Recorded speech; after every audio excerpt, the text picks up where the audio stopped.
Jadwal pembayaran THR tahun 2023 akan dibayarkan lebih dulu.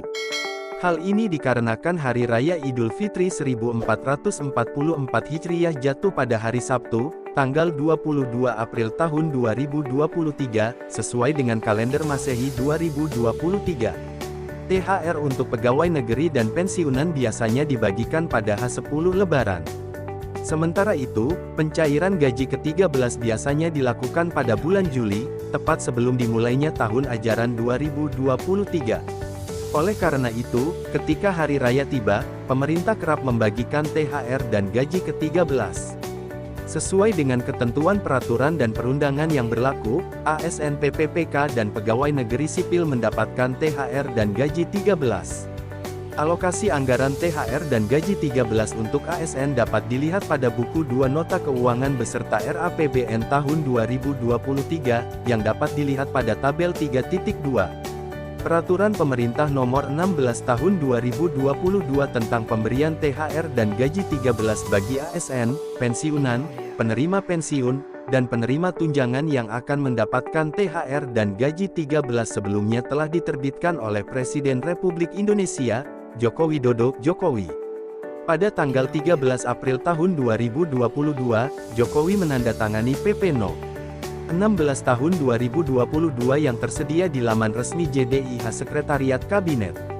Alokasi THR dan gaji ke-13 bersumber dari anggaran pendapatan dan belanja negara APBN, dan disalurkan kepada PNS, PPPK, TNI, Polri, pejabat negara, Dewan Pengawas KPK, pimpinan lembaga penyiaran publik, dan pejabat negara non-PNS yang melaksanakan kegiatan untuk PBI.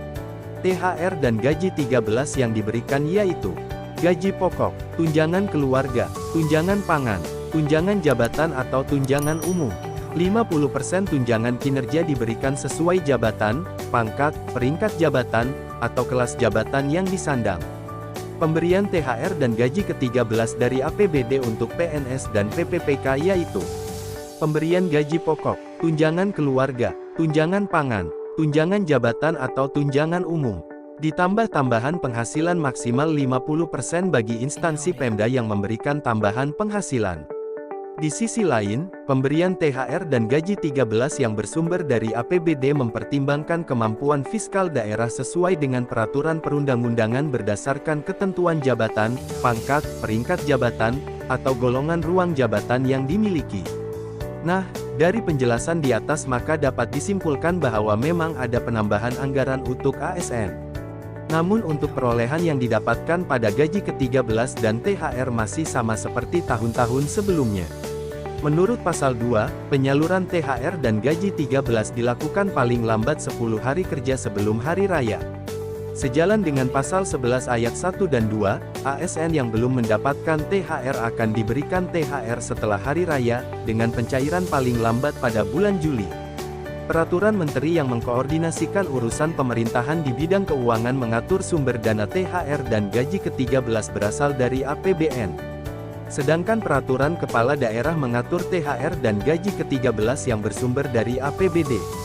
Dalam Pasal 5 disebutkan bahwa prajurit TNI, anggota Polri, dan pegawai negeri sipil PNS tidak mendapatkan THR dan gaji ke-13 dengan alasan sebagai berikut. Tidak sedang menjalani cuti di luar tanggungan negara atau dengan sebutan lain.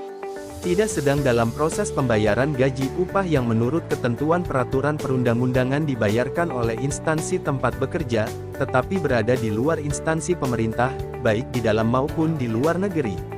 Mengenai peraturan ini, awalnya diberlakukan untuk THR dan gaji ke-13 pada tahun 2022, dan mulai berlaku pada hari itu juga.